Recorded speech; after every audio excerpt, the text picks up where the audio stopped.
So lately I've been talking about a lot of DAWs here on the channel, and I made a couple of videos speaking about these different softwares we use to make music. And one software that's been coming up a lot in my comments was Studio One, and I've been looking it up and I found something super interesting that they just announced with their latest version, which is Studio One Pro 7. It is a Splice integration. So I'm interested to see how this works, because these are the kind of game changer features that these softwares start to add, and they make their software super interesting for us to check out, especially people who have never tried their software before. So let's dig in and take a look at what they're offering with this integration and see if it's super impressive. I've been doing music production for almost 20 years at this point, and so it doesn't happen very often anymore that I see a brand new feature that I would consider revolutionary. Yeah, same but here. But that has Likewise. changed after seeing the Splice integration that we have in Studio One Pro 7, which will really change everything about the way I search for my samples when making beats. So what am I talking about here? I'm talking about the tedious process of finding the correct samples for the song that you're currently working on. I'm sure you can relate to this if you're making music like me with beats and so on. You have a ton of sample libraries, and they're not really sorted in an order that takes the material that you're currently working on into account. Right, you're gonna have a ton of suggestions that have nothing to do with the current. Okay, I'm gonna skip to where he starts showing this stuff. So let me just skip forward. And the way this works is I just give it a reference of what I'm currently working on by making a multi-selection or a single selection of any kind of sound, and then drag that in here. And what will happen now is that one is rendering a mixdown of my selection, uploading that to Splice, and their algorithm is now looking through the entire library of— Whoa.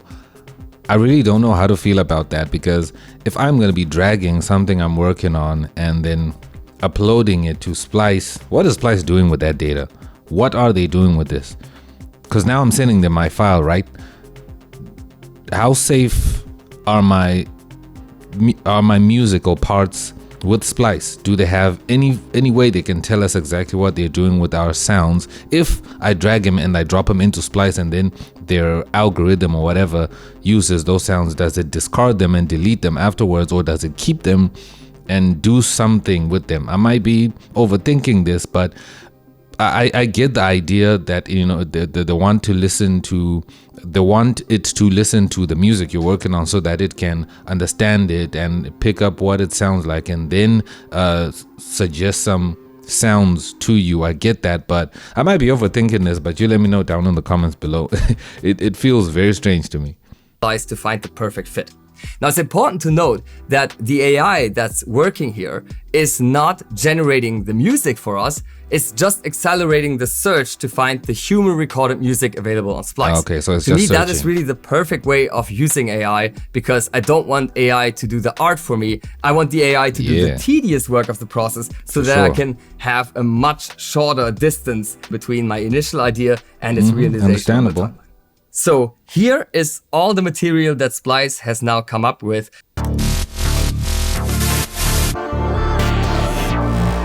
Wow!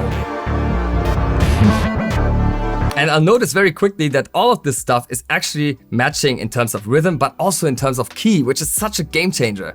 That is pretty cool. That now it searches everything that's in the same key, because that's actually pretty strange, because when you're searching for samples and things like that, you go through a lot of samples and most of them are not in the key of the project you're working on. So if you can find a way to search for stuff and then it's all within the same key, that's actually pretty cool. Because for me, sometimes if I know the key of the project I'm working on, I usually just search with the key in the tags and things like that. Then I can get everything that I'm looking for within that key, because a lot of samples have key on them, especially loops and things like that. So that's pretty cool, I guess, but it's not really mind-blowing as you would expect, because you can just search in your own sample libraries using keys. Tell you how many times I looked through melodic sample libraries and nothing really fit the key signature that I was currently working on, especially not I spoke about that, but again, you can just search using key. And now I only get stuff in the key. That's amazing. And to add that to my project, all I need to do is just drag and drop that directly into Studio One, trigger the download process, and from here, I can just keep working on my production. Okay. So is that it? as well by dragging it in. And I can't tell you how long it would have usually taken me to find all these perfectly fitting samples in the traditional way, where I just go through all of these pages and listen to a ton of Okay, so I guess that's it. That's all my production in a different direction. So that's all another they wanted problem to introduce here. So overall, I think it's a really cool idea, and I think it is totally fine as it is. It is a cool integration, but again, my concern is just the one concern about what are they gonna do with the music that you will be uploading for it to listen to, for it to suggest you some samples and things like that. It's a great idea for Studio One to have this, because some people still use Splice. I don't use it anymore, but a lot of people still use Splice. I know Splice has its own issues and whatever, but people still use it. So obviously people who use Splice will find this very interesting if they also use Studio One. But will this be a reason for people to dive to Studio One and leave other softwares and DAWs? I highly doubt it would convince even for me to jump to Studio One, because now you must understand that this feature is not just, I don't think it's coming with Studio One alone. You also have to have a Splice account, and then you kind of link them. FL Studio has FL Cloud, where you can get samples and loops as well. So now Studio One has this. I use Logic Pro, so Logic Pro they have a loops, and I think it's a loops and sample library that they have, which is also a solid, which they sometimes add a lot of samples and sounds into. So that's really cool.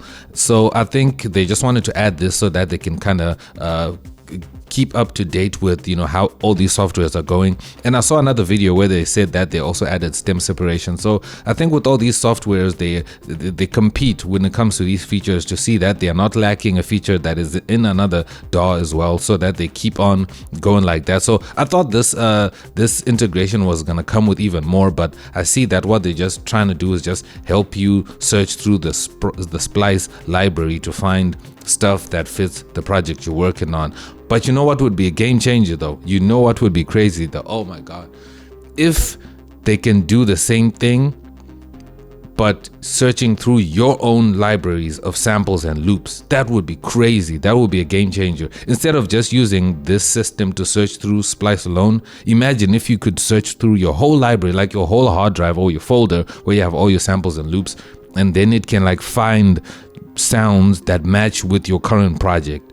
That would be crazy. That would be crazy. Let me know what you think down below, but I think it's a really cool addition that they added to this. These were my thoughts. You let me know yours down below, but Studio One is looking pretty cool.